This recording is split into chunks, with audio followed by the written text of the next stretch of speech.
पूरी जंग को लेकर क्या अपडेट्स हुए हैं मैं आप तक पहुंचाऊंगा। देखिए, तमाम तरह की बातें आपको सुनने को मिल रही होगी कि जंग के बीच में पाकिस्तान की भी एंट्री हो गई है, पाकिस्तान में किसी तरह की चर्चा हो सकती है।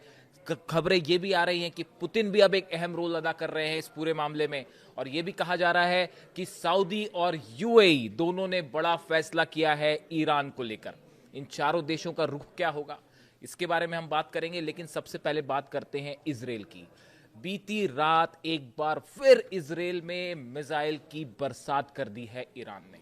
और आप देखिए, 4 ऐसे शहर हैं जिनको पिछले 12 घंटे के अंदर निशाना बनाया गया ईरान की तरफ से। तेल अवीव, डिमोना, जेरूसलम, किरियत शिमोना, ये 4 जगह हैं जहां पे आप ये कहिए कि खुर्रम शहर 4, फतेह 2, सेजल, सब मिसाइल्स जो हैं लगातार बरस रही हैं। और जो तस्वीरें सामने आई हैं, जो इम्पैक्ट हुआ है तेल अवीव में, कई जगह तो ये हालात हैं कि कई मीटर गहरे गड्ढे हो गए हैं तेल अवीव में। और बताया जा रहा है, जो आपने सुना है, कि 1000 से 2000 किलो के बीच के बारूद के साथ अब मिसाइल्स बरस रही हैं। यानी देखिए, ये जो तमाम चर्चाएं आपने सुनी होगी ना कि पाकिस्तान में चर्चा होने वाली है, मुस्तबा खामेनेई चर्चा के लिए तैयार हो गए हैं, इस तरह की तमाम बातें, जो कई तो अफवाहें हैं उसमें जिनका कोई सिर धरिया नहीं है, मैं उस पर बात करूंगा। लेकिन इन सब बात के बीच में एक बात जो तय है वो ये है कि इजराइल पर मिसाइलें बरसना नहीं रुकने वाली।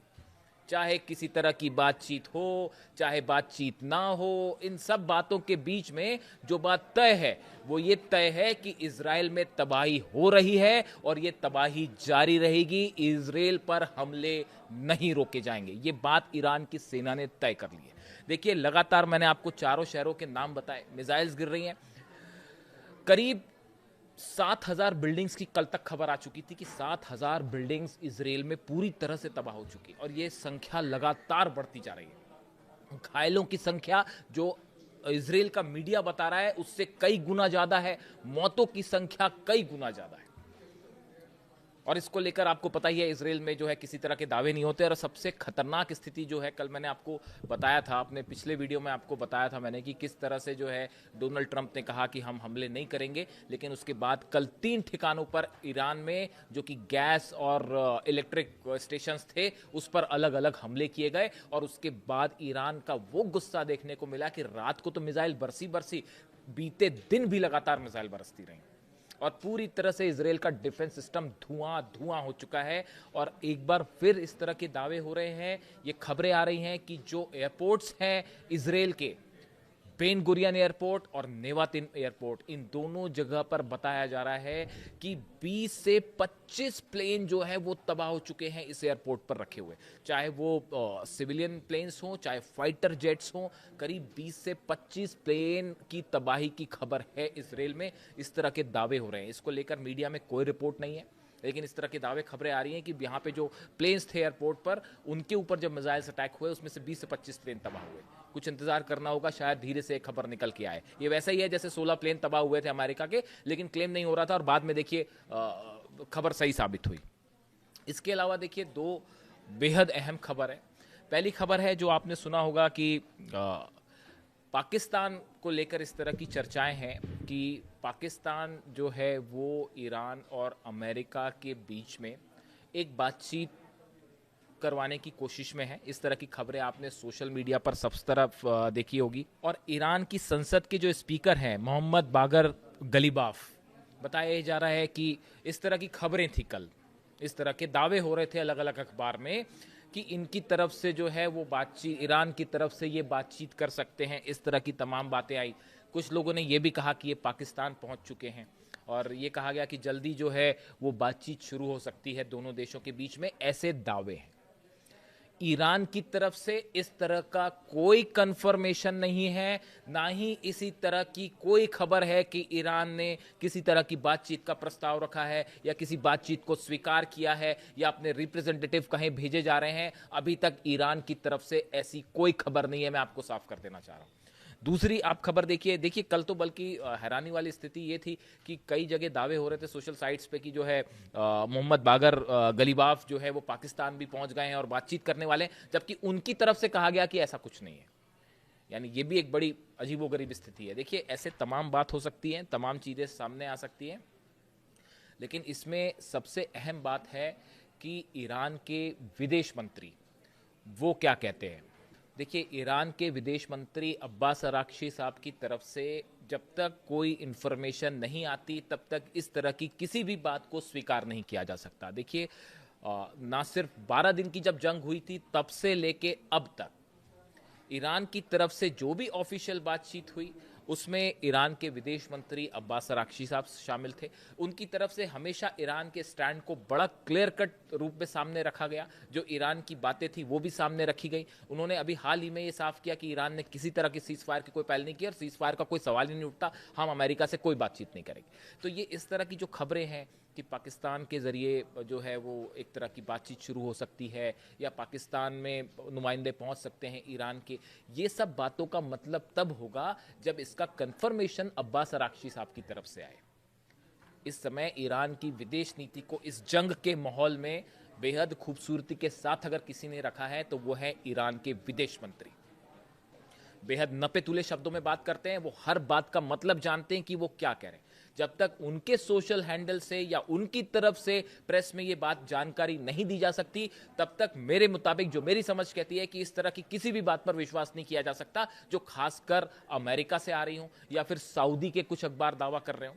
ये बहुत ही भ्रमित करने वाली बात है। देखिए, डोनाल्ड ट्रंप ने ये भी कहा था कि हम 5 दिन हमले नहीं करेंगे और वो हमले हो गए। पिछली बार 6 दौर की बातचीत हुई, बातचीत के बीच में कहा जा रहा था कि हम हमले नहीं होंगे, बातचीत होगी और बातचीत के बाद हमले हो गए। इसलिए एक बड़ा इंफॉर्मेशन वॉर छिड़ा हुआ है जिसमें एक साइकोलॉजिकल गेम चल रहा है, जिसमें अलग अलग तरह के दावे हो रहे हैं। लेकिन जब तक इसमें ईरान की तरफ से कोई ऑफिशियल स्टेटमेंट ना आए या अब्बास अराक्ची साहब खुद ये ना कहें तब तक इस तरह की किसी भी बात पर कोई विश्वास नहीं किया जा सकता। ये ज़रूर है कि पर्दे के पीछे से जो इन्फॉर्मेशन आप तक भी होगी कि पर्दे के पीछे से जो है वो तमाम तरह की बातचीत हो रही है, जो कुछ खबरें छपी हैं। देखिए, मैं आपको गार्जियन जो अखबार है उसका पढ़ के बताता हूं। उन्होंने लिखा है, diplomatic sources said the US and the Iran could meet for negotiation in Islamabad as early as this weeks to discuss an end to the war which began almost a month ago. अब इसमें कहा गया है, guardian जो है अखबार वो ये दावा कर रहा है कि भाई इस तरह की बातचीत सोर्सेज से आ रही है कि इस्लामाबाद में हो सकती है।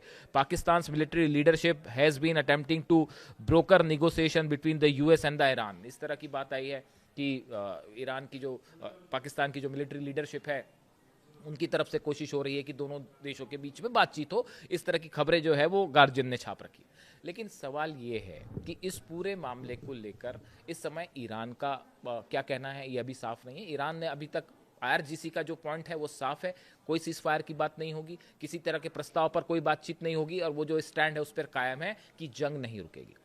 दूसरी चीज, इस पूरे मामले में बताया जा रहा है, जो सोर्सेस हैं, जो कंफर्म सोर्सेस हैं, कि रूस के प्रेसिडेंट व्लादिमीर पुतिन बहुत ही पैनी नज़र बनाए हुए हैं पूरे मामले पर और ईरान इस बात को लेकर तमाम जो चर्चाएं हैं इसको लेकर पुतिन से भी चर्चा हो रही है और पुतिन की एक बेहद अहम भूमिका है इस पूरे मामले को लेकर कि आगे जंग किस तरफ जाती है, ईरान का क्या स्टैंड होना चाहिए, उसमें रूस का क्या रुख होगा, उसमें चीन का क्या रुख होगा। एक बार मैं आपको फिर ये कहना चाहूँगा, देखिए पिछली बार जो 6 दौर की बातचीत हो रही थी उसमें जो तमाम ड्राफ्ट तैयार किए गए थे या जो शर्तें रखी गई थी ईरान की तरफ से उसको तय करने में पुतिन की अहम भूमिका थी और चीन की भी अहम भूमिका थी। और इनसे चर्चा करने के बाद ये बात ईरान ने भी कही थी कि हम अपने साथियों से चर्चा कर रहे हैं।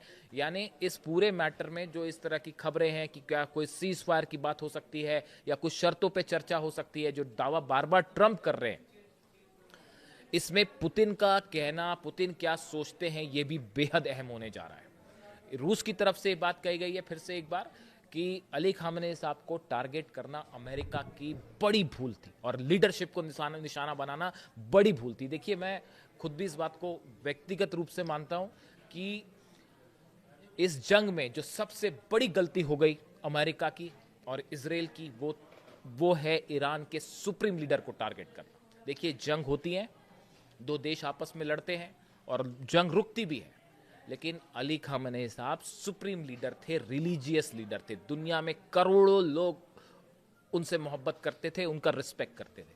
वो एक लीडर थे करोड़ों लोगों के और हमेशा रहेंगे भी। उनके ऊपर निशाना बनाना ये एक ऐसी घटना थी जिसको आप देखें, अगर आप हिस्ट्री पढ़ें तो इतिहास में कई बार कहा जाता है कि वर्ल्ड वॉर वन में ये टर्निंग पॉइंट था जिसकी वजह से वर्ल्ड वॉर शुरू हो गया, तात्कालिक कारण था जिसके कारण वर्ल्ड वॉर शुरू हो गया, या ये घटना थी वर्ल्ड वॉर टू की जिसके कारण वर्ल्ड वॉर छिड़ गया, या हिटलर ने जो है वो पोलैंड पे अटैक कर दिया या रशिया पे अटैक कर दिया, यहाँ से पूरा गेम, इस तरह के तमाम दावे होते हैं। उसी लेवल की एक बड़ी मिस्टेक थी अली खामने साहब को टारगेट करना, और ये वजह है, इसी वजह से पूरा ईरान इस समय भयंकर गुस्से में। आप जो तस्वीरें देख रहे हैं, आप सोशल मीडिया में देखिए किस तरह की तस्वीरें सामने आ रही हैं। मैं एक वीडियो देख रहा था जिसमें ईरान का एक शख्स जो है वो हाथ में बैनर लेके घूम रहा था कि मैं शहीद होना चाहता हूं ईरान के लिए। रिपोर्टर ने उनसे पूछा कि भाई ये आप क्या वाकई ऐसा करना चाहते हैं? तो उनका जवाब था कि मेरे घर के ऊपर मिसाइल गिरी है और मेरे बच्चे, बहू और बेटी की मौत हो चुकी है, मेरी पत्नी की मौत हो चुकी है, मेरे घर में कोई नहीं बचा, अब मैं भी ईरान के लिए शहीद होना चाहता हूँ। तो साहब हकीकत ये है, ईरान का बच्चा हर शख्स ईरान के लिए, अपनी ज़मीन के लिए जान देने को तैयार है, शहीद होने को तैयार है। ऐसे मुल्क को दुनिया की कोई सेना परास्त नहीं कर सकती। हकीकत सिर्फ यही है, ऐसा तमाम एक्सपर्ट्स का मानना है। और देखिए हॉर्मूज का जहाँ तक प्लान है, अब ये देखिए इस बारे में कुछ कहना अभी ठीक नहीं है कि पर्दे के पीछे क्या बातचीत हो रही है, नहीं हो रही है, कौन क्या कोशिश कर रहा है। बहुत सारी ऐसी खबरें हैं जिनका कोई सिर पैर ही नहीं है। हकीकत यह है कि इजराइल पर मिसाइलें गिर रही हैं, और अगर एनर्जी सेक्टर पर किसी तरह के हमले होते हैं जो कल भी जारी थे, उसका नतीजा ईरान की सेना जबरदस्त तरीके से देगी। और ईरान ने यह भी कहा है कि अभी सबसे बड़ा सरप्राइज बाकी है, अभी बड़ा हमला होना बाकी है, और इसको लेकर दुनिया के तमाम डिफेंस एक्सपर्ट परेशान हैं कि भाई ईरान के पास और क्या हथियार है, क्या होने जा रहा है, क्या लंदन पे हमला हो सकता है, बर्लिन पर हमला हो सकता है, पेरिस पर हमला हो सकता है, या इससे बड़ा और भी कुछ हो सकता है। इजराइल का डिमोना कब तक सुरक्षित है पता नहीं, और जिस दिन उस पर मिसाइल गिर गई न्यूक्लियर सेंटर पर, उसके बाद क्या होगा। तो ऐसे तमाम सवाल हैं जिनके जवाब फिलहाल किसी के पास नहीं है। देखिए इसके साथ ही जो है एक अहम खबर डेवलपमेंट जो ये भी है कि स्टीव विटकॉफ और जेरेड कुशनर जो पहले भी बातचीत की कोशिश करते रहे, ये तमाम देशों से बात कर रहे हैं। करीब 22-23 देश ऐसे हैं जो ईरान को रोकने की कोशिश कर रहे हैं कि किसी तरह से ईरान मान जाए। तो आज देखिए हकीकत क्या है, पूरी दुनिया की इकोनॉमी घुटने पे है, परेशान है, हर शख्स परेशान है पूरी दुनिया में। अमेरिका हो, इजराइल हो समेत 22 देश, 12 नहीं 22 देश, 12 तो अरब देश है जिन पर हमले हुए, 22 देश जो हैं उन पर अकेला ईरान भारी पड़ रहा है। और हर मोर्चे पर अमेरिका की रणनीति फेल है। चाहे वो आप हॉर्मूज, स्ट्रेट ऑफ हॉर्मूज की बात करिए, वो तो प्लान शुरू होने के पहले ही फेल हो गया। बताया ही जा रहा है कि वो जो प्लान तैयार हुआ था हॉर्मूज वाला, जो डोनाल्ड ट्रंप ने तैयार किया था, अमेरिकन एक्सपर्ट्स ने रोक दिया कि अगर यहाँ पे मरीन्स भेजेंगे तो इतनी कैजुअलिटी होगी, इतनी बड़ी संख्या में मरीन्स मारे जा सकते हैं अमेरिका के, जो इतिहास में कभी ना हुआ हो। कितनी जगह बम्बार्डमेंट करेंगे। हॉर्मूज ईरान की जगह है, ईरान की बोट्स हैं वहाँ पे, ईरान की नेवी है, ईरान की तमाम मिसाइल सिटीज़ हैं, और अबू मेहदी मिसाइल्स पता नहीं कहाँ कहाँ लगी होगी। तो हॉर्मूज में तो ऐसा लगता है कि जंग शुरू होने के पहले ही अमेरिका ने हार कबूल कर ली है। अब देखना यह है कि देखिए पर्दे के पीछे कई सारी चीज़ें हो रही हैं, इससे इनकार नहीं किया जा सकता। वहाँ सऊदी और यूएई की तरफ से भी ये खबरें हैं जो उनका मैंने जिक्र किया कि क्या कहा जाता है कि उन्होंने भी एक बड़ा वॉर प्लान तैयार कर लिया है कि अगर ईरान के हमले नहीं रुके तो सऊदी और यूएई मिलकर हमला कर सकते हैं। इस तरह की भी खबरें तो बहुत सारी हैं, लेकिन होता है क्या, ये देखने वाली बात है। और इसमें सबसे अहम भूमिका देखने की चीज़ ये है कि जो बार बार अलग अलग सोर्सेज से खबरें हैं, चर्चा की, बातचीत की, ये किस तरफ जाती हैं। और हर खबर पे विश्वास भी बड़ा सोच समझ कर ही करिएगा कि कौन क्या कह रहा है। और दूसरी तरफ इजराइल पर हमले लगातार जारी हैं। जो भी अपडेट होगा आप तक पहुंचाऊंगा। Thank you so much.